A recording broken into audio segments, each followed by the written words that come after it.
Bonjour les accros du Dear Jane, bienvenue dans cette nouvelle vidéo, j'espère que vous allez bien. Aujourd'hui on se retrouve après des journées au carrefour européen du patchwork qui ont été riches en plein de choses et j'ai hâte de vous en parler vendredi. Mais avant tout j'aimerais vraiment remercier toutes les personnes qui participent à cette aventure du Dear Jane, soit à travers les commentaires postés sur les vidéos YouTube, soit à travers le groupe Facebook Dear Jane, non, à Magrifart Dear Jane en français. On est de plus en plus nombreuses. Alors, s'il y a des hommes qui se manifestent, parce que je n'ai pas vu de nom à consonance masculine, ni dans les commentaires, ni sur Facebook. Alors, ce qui est génial sur Facebook, c'est la communauté n'arrête pas de grandir, c'est super. Il y a des personnes qui démarrent maintenant, et c'est top. Il y en a qui reprennent un Dear Jane qu'elles avaient commencé, on ne sait pas combien de temps en amont, et qui l'avaient posé.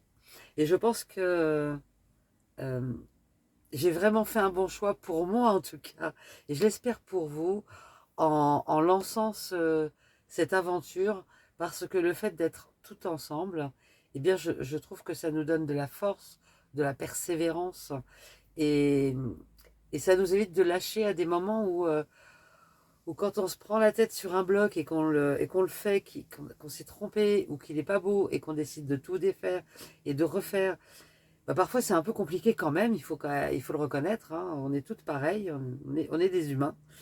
Et le fait d'avoir le soutien du groupe, je trouve que c'est très important. Et je vous remercie infiniment pour votre gentillesse, pour votre bienveillance, non seulement vis-à-vis de moi, mais vis-à-vis de toutes les personnes sur Facebook. Tous les commentaires sont super gentils. Et ça, c'est quelque chose qui est extrêmement important pour moi. Donc, je vous en suis vraiment très, très reconnaissante. Et donc, on va continuer comme ça. Alors, aujourd'hui, je vous propose le bloc D2. On continue cette série-là. Le bloc D2, c'est celui-là.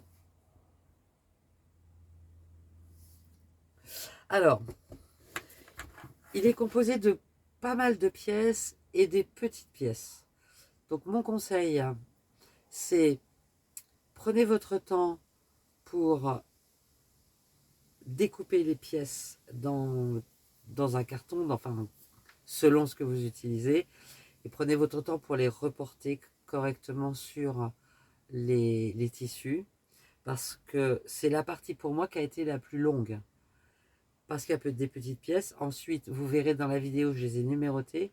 Même en les numérotant, je pense que j'ai fait une ou deux erreurs. Et après, le bloc en lui-même, il est simple au montage. Donc la couture, elle va aller vite. Donc vraiment, pour moi, toute l'attention, elle est vraiment sur la préparation, en fait. Ok? Eh bien, bah, place au tutoriel. Alors, ce bloc D2, pour moi, on va le construire de façon tout à fait classique. On a ces quatre pavés-là qui sont identiques. Et puis, on a le pavé central. Donc, ce que j'ai choisi comme tissu, c'est celui-là. Et bien sûr, le beige, comme d'habitude. Et donc, première chose, comme toujours, reproduire toutes les formes sur un...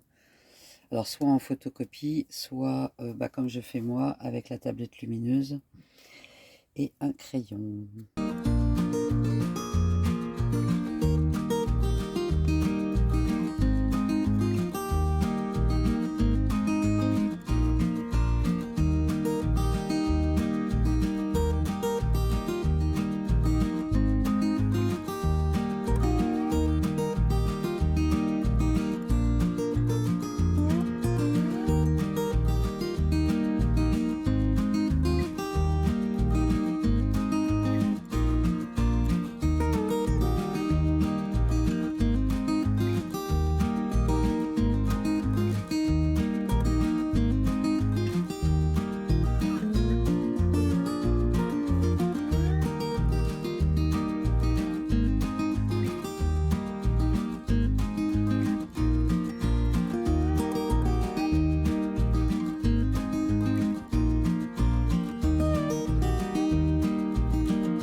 Alors, une fois que le tracé est fait ou que vous avez fait la photocopie, là, on est en couleur. Là, on est en couleur. Donc, les quatre angles. Alors, en couleur, si on respecte le Dear Jane, hein, la façon dont elle l'a fait, ces petits triangles là sont en couleur. Ces formes-là sont en couleur. Et donc, normalement, là, on est bien en beige. Ceux-là sont en beige. Ceux-là aussi.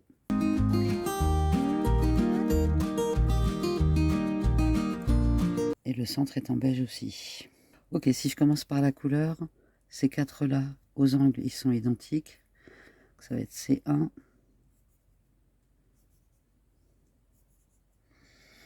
Si je continue avec la couleur, ces quatre-là et ceux-là, du coup, celui-là, il est en beige.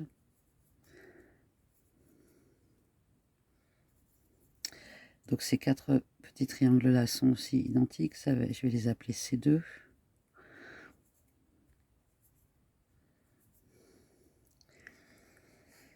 Et après, ces quatre-là au centre sont identiques. Je vais les appeler C3. Et là, on a tout ce qui est en couleur. Et le centre, c'est un carré qui est unique. Je vais l'appeler B1. Ensuite, alors, il y a ces quatre petits triangles-là qui sont identiques. Je vais les appeler B2. Ces quatre triangles-là qui sont aussi identiques, je vais les appeler B3.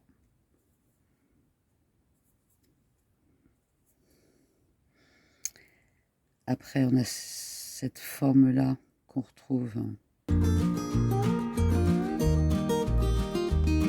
Elle va être inversée. Elle est inversée là. Donc, moi, avec les inversions, il va falloir faire attention. Donc, je vais prendre déjà celles-là qui sont identiques mais inversées. Donc, ça va être B4A, B4B, B4A, B4B. Ensuite, on a ces deux-là, mais qui sont inversés. Je vais faire B5A, B5B et B6A, B6B. On a beaucoup de pièces hein, sur ce bloc-là.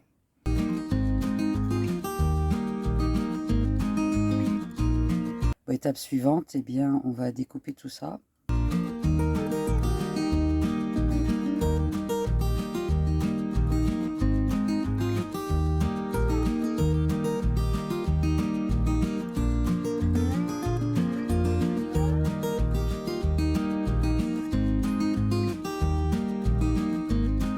Bon, on va essayer de reconstituer ça. Hein.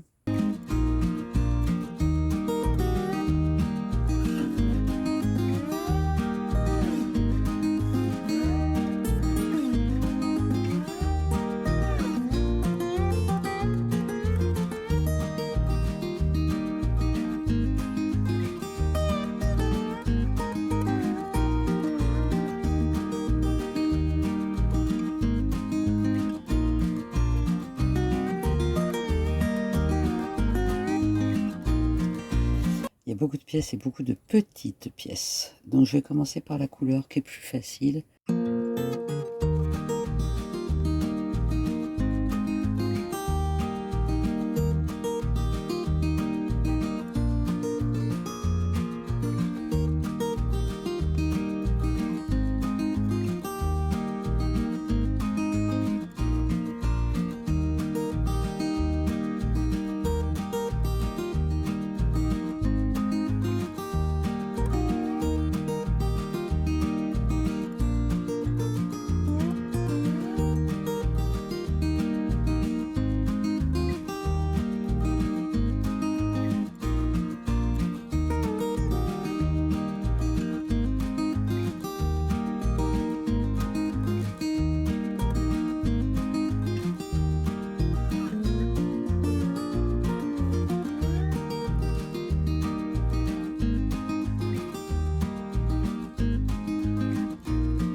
Bon, alors j'ai découpé toutes les pièces et je les ai repositionnées sur le dessin pour voir si j'avais tout. J'ai tout.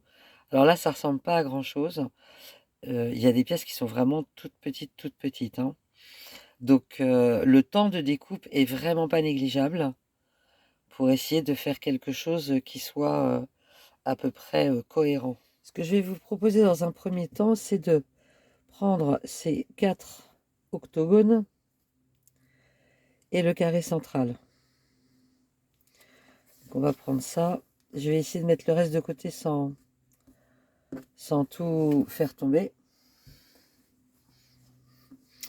Et on va venir coudre le carré sur ces 4 octogones. C'est-à-dire qu'on va faire cette couture-là.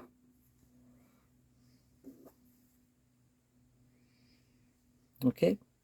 Alors, quand on coud comme ça des octogones, la seule chose vraiment importante, c'est de bien s'arrêter. Je ne sais pas si vous arrivez à voir mes traits rouges. C'est de ne pas dépasser la marge de couture parce qu'on va avoir besoin de retourner les pièces au fur et à mesure.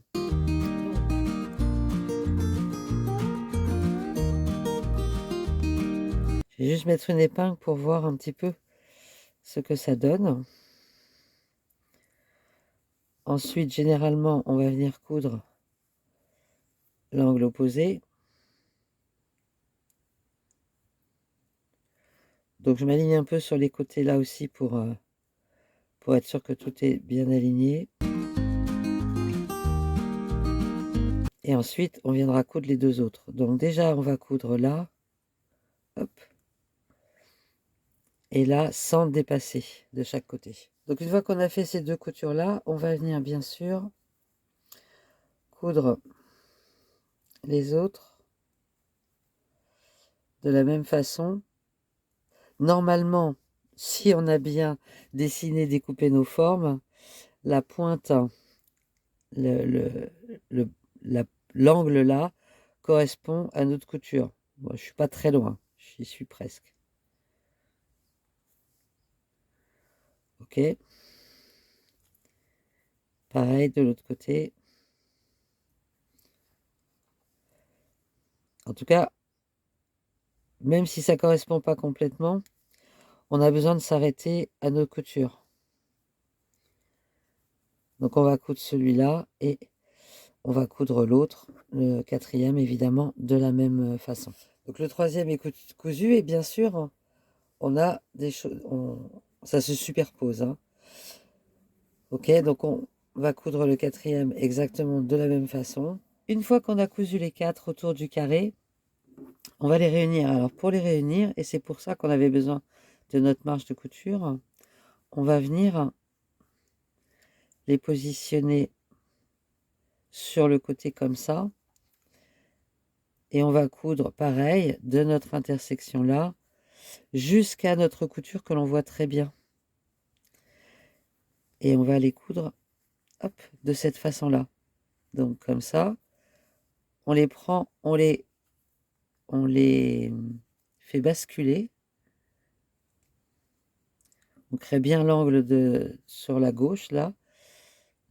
Et on vient coudre de là jusqu'à notre couture. Là, j'ai attaché cela.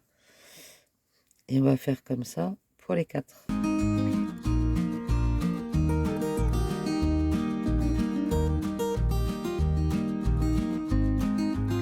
Faites bien attention là à correctement prendre vos tissus, à bien les aligner.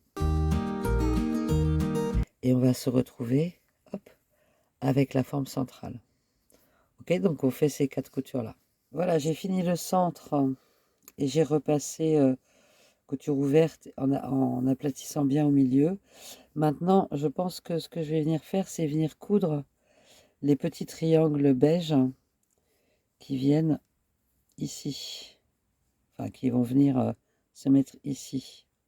Donc là aussi, c'est important d'avoir laissé notre marge de couture pour pouvoir les coudre d'un côté, rabattre et venir coudre de l'autre. Donc pour ce faire, notre triangle doit être cousu comme ça. Alors, C'est là où les dyslexiques se prennent la tête, hein. Si je fais ça, je suis à l'envers. Donc, comme ça. Et après, quand on va rabattre, on va venir le coudre là. Donc, on écarte les tissus pour venir se mettre bien dans l'angle et venir faire correspondre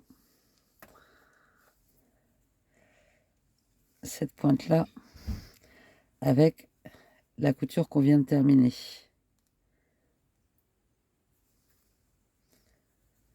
On va coudre de là.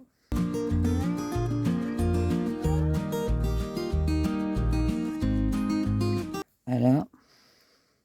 En faisant bien attention, évidemment, de ne pas prendre ce tissu-là.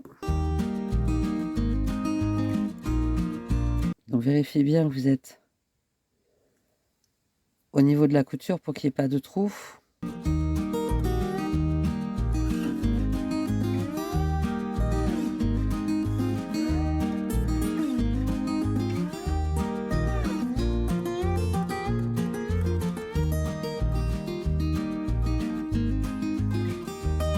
Alors, je fais 2 points d'arrêt sur ce genre de couture parce que on les écarte après, on est... Donc, je préfère faire 2 points d'arrêt pour être sûr que ça ne... Hop. Alors, est-ce que mon triangle est dans le bon sens? Je pense. Et donc, maintenant, on va hop, repartir dans l'autre sens pour venir coudre. Donc, d'où l'importance de laisser absolument notre marge à 1/4 de inch. Et on va venir coudre de là, bien aligné. Et on va venir coudre cette petite partie-là.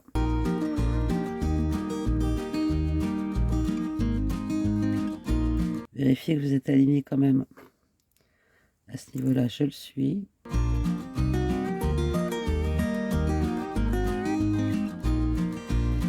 Et pareil, on vient rejoindre là où on a arrêté la couture d'avant. Alors, est-ce qu'il est cousu dans le bon sens, ce triangle? Oui. Il est cousu dans le bon sens. En repassage, je vais repasser comme ça. Hop. Ok. Ben, on va faire les cartes comme ça. C'est un peu, c'est un peu la catastrophe au niveau du truc, du schéma, de tout ça. Bon, on va faire un peu de jour, du coup, on va essayer de regarder un peu où on en est. Donc, on a le centre, quelque chose comme ça. Donc, mon idée pour avoir un carré, ça va être de venir coudre les triangles qui vont là. Et je me demande si j'ai pas inversé ces triangles-là et ceux-là dans la couture. Mais tant pis. Donc, je pense que c'est bien de venir coudre ces 4 triangles-là, si j'arrive à trouver le 4e. Voilà. Ce qui va permettre d'avoir un carré. À peu près carré, hein. Ok? Donc, on vient là. Et on va coudre là. On vient là, coudre là. Hop. Celui-là, là. Et celui-là, là. Alors, une fois qu'on a notre forme à peu près carrée, hop, je vais fonctionner par côté. Je vais faire ce côté-là qui est donc le haut à gauche. Et donc, on a notre triangle de couleur, le grand triangle de couleur qui fait l'angle. Là, c'est le B5, c'est la pièce que j'ai appelée B5. Et là, c'est la pièce que j'ai appelée B4A. Donc, ce triangle-là, il vient directement sur cette pièce-là. Donc, on peut les coudre ensemble. Ensuite, on doit pouvoir coudre ensemble. Alors, le triangle, il est comme ça. Je vais coudre ensemble ces deux-là. Ensuite, je vais tout réunir et je vais venir coudre ça ici. Donc, je résume, ces deux-là ensemble, ces deux-là ensemble. on regroupe tout et on vient le coudre.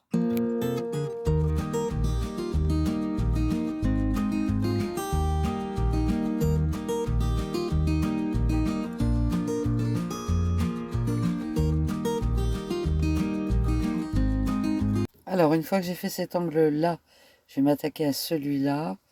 Pour celui-là, on a donc ce petit triangle de couleur. Cette pièce-là, c'est la B6A, qui vient donc que je vais venir coudre. Alors, je vais écarter ça. Je vais venir coudre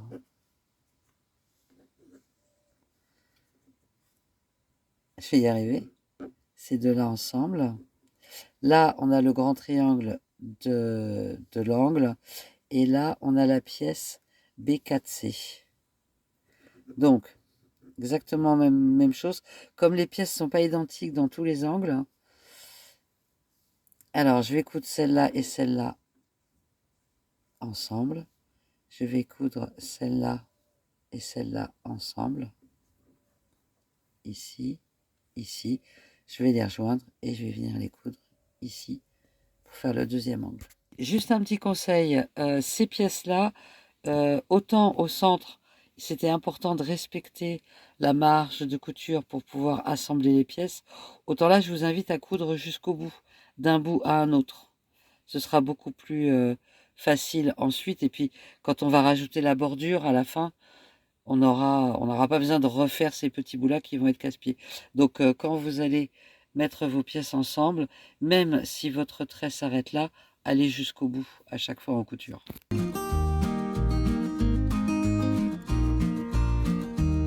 Alors, hop, je vais le tourner dans le bon sens. Les deux blocs du haut sont faits. Il reste ceux du bas. Donc là, on a le B5 avec le triangle qu'on va venir coudre ici. Là, on a un B4A avec le triangle de l'angle que l'on va venir coudre ici. Ensuite, on va les rejoindre et les mettre là. De ce côté-là, on a le petit triangle avec un B6A que je viens de tourner, qui doit venir comme ça. Qui doit venir comme ça. Hop. Qu'on va venir coudre là. Si je ne me trompe pas. Et là, on a un B4B avec le triangle qu'on va venir coudre ici. Ensuite, on les rapproche et on finit le bloc de cette façon-là.